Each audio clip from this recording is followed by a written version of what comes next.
Hey everyone, James here again. By now you've no doubt watched several live stream performances and you've probably put on a few of your own. But something that I realized very quickly, and I'm sure you did as well, is that these events are not created equal.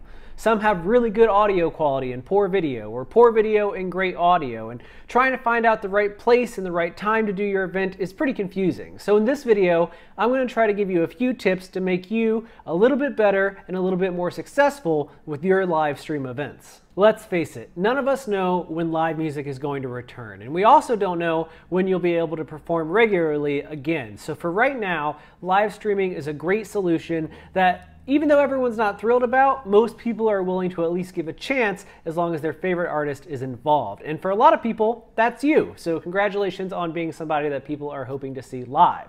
But what matters now is that you take advantage of this opportunity, not only for financial gain, but to also harness the power of your community and grow your reach through these performances. The first thing we need to address is promotion. Now, I see a lot of artists who want to go live announce their plans to do so a day or a couple of days before it actually happens. So while that's a great start, it's kind of pretending that this is a very short-term thing, that we're only going to do 1 or 2 live streams and then live music will return. But we don't know when live music is coming back, so live streaming can be something that we do on and off for a long period of time. And the best way to approach promoting it is to treat it the same way you would a gig or a tour. That means creating Facebook events, that means creating a lot of social media posts that roll out over days, even weeks before things happen, creating a schedule that people can look at and find dates and times that work best for them.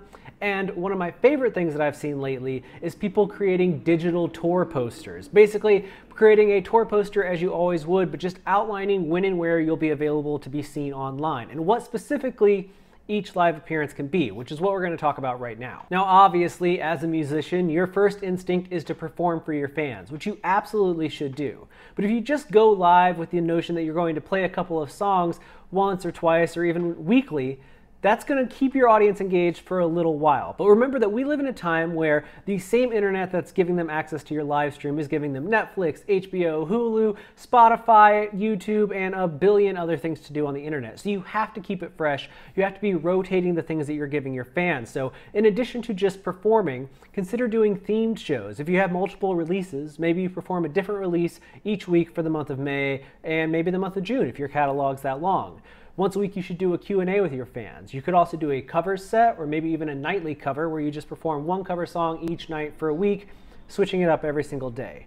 These kind of themes and changing of events will keep people engaged, and it'll keep them coming back to your social media or wherever you happen to post your content so they can see what's new and what's the latest thing with you.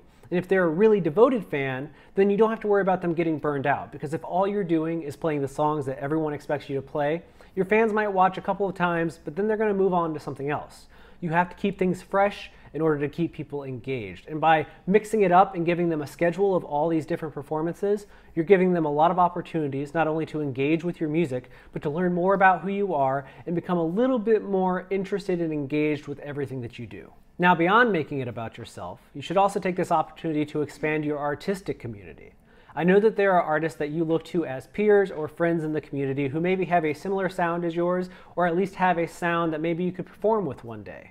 Now is a good time to start getting your fans interested in their music as much as they are in your own. And you can do this through platforms like Instagram, which allow you to welcome other people into your live feed. You can do a little interview, you can do a Q&A, you could even let your friends in another band take over your Instagram and do a live on your channel, just like you could do a live on their channel. Switching things up in this way will again keep people engaged with your content, but also help grow your audience and grow the community around your music, which is ultimately what you need to get ahead, both in the digital space and in the physical world. We need a community of people who are very excited about everything we're doing in order to raise our profiles. And the best way to do that is by keeping things fresh and giving them lots of options. But where should all this content live? Now, this is probably the big question, because there are a ton of options. And since the start of the coronavirus pandemic, those options are only continuing to grow. There are reports that basically every major social media platform is working on developing or improving their own live streaming capabilities, and many are trying to find ways to help people monetize, because at the end of the day, that's what matters most. Instagram is probably the obvious choice, because anyone that uses Instagram and follows your account will see you going live at the top of their feed. That helps you in promotion, helps draw a lot of eyes to what you're doing. But what Instagram lacks is easy monetization. It's really hard to make money from what you're doing. And if these live broadcasts are meant to, in some way or another, replace live performances, you ultimately need to be generating some revenue through that. So I recommend that artists really get involved with Twitch. Now, I know that you might be thinking of Twitch as a platform where people play video games, and that is absolutely something that happens and something that you can do yourself. But a lot of musicians are starting to gravitate towards the platform because they make it very easy to get started. It's absolutely free. People can subscribe to your channel and pay money to do so. You can run ads through your channel starting at about 7 or 8 subscribers. And you have the ability to start a tip jar. Artists like Anthony Green from Circa Survive and Trevor Strand from the band The Black Dahlia Murder have developed these really dedicated followings on Twitch. Even the Ghost Inside, who have taken several years off since their last release due to a serious accident that really stopped their career in its tracks, have been able to harness the power of their community and really reignite their fan base in anticipation of their upcoming album, all through normal broadcasts on Twitch. And again, Twitch is a great place not only because you have all these options to monetize and it's free to get started, but people expect you to give them a lot of different content. So you can do the performances, you can do the Q&As, you can bring on guests, you could play video games, you could live stream your songwriting process or your mixing and mastering process. Whatever you want to do, you can put it there on Twitch and people will get emails notifying them that you're live. They'll be able to participate in a chat. And again, they'll be able to pay to help you keep your career going. And if none of those options really fit your appetite, then might I suggest you check out something like Patreon or Bandcamp's recent launch of a similar tool, which allows artists to create these digital fan clubs where they can post exclusive content to people willing to pay for access. Circa Survive is a great band that's done this, Manchester Orchestra as well. Both groups have found a really strong way of harnessing their fans by asking for $5, $10, or even $20 per month in exchange for access to their digital catalog, live Q&As, songwriting sessions, and more.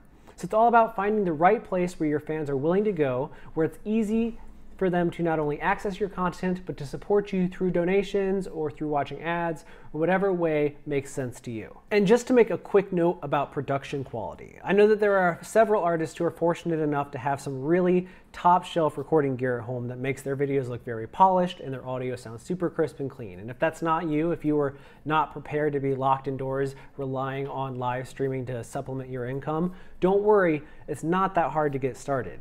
I make every episode of Music Biz using my iPhone and a $20 lav mic. Sometimes I have a backup microphone that I use just in case, but it's usually less than $50 aside from my phone to make this show happen. And you can do the same. You can find lav mics or any type of microphone on Amazon. It'll be to your door in a very short amount of time, and it's worth the investment. Because when this whole pandemic comes to an end and live music resumes and artists are touring, there's going to be an expectation that the digital content continues as well. Because make no mistake, we have shifted to a new reality in the music industry. Fans are starting to expect live streaming, Q&As, acoustic unplugged sets, all of those things. And when live music returns, people aren't necessarily going to want to give up all the cool stuff that they got to experience from the comfort of their own home. The artists that succeed the most moving forward will be the ones that are able to harness their digital audience and cater to them while also keeping a live show going that people talk about. So go ahead and get the things you need to make a really high quality product right now and use them, because this is the new normal. This is it. We're living in it right now, and you have the ability to capitalize on it as long as you take the time, you work hard, and you keep your fans engaged with creative ideas and new content regularly. But if you still don't know how to start, or if you've been doing those things and they're not really working out, well, have no worries, because Music Biz exists to help you. We post 2 to 5 videos every single week right here on YouTube, most of them, if not all of them, hosted by yours truly. So take a second and click the subscribe button down below to join our community. And if you've already done that, then you have my deepest thanks. It's because of you that this channel continues to exist, and we really love making this content for you. So if you've already subscribed, thank you so much. If you haven't, we hope you do, but if not, that's fine. All we ask at the end of the day is that you take care of yourself, because you deserve it.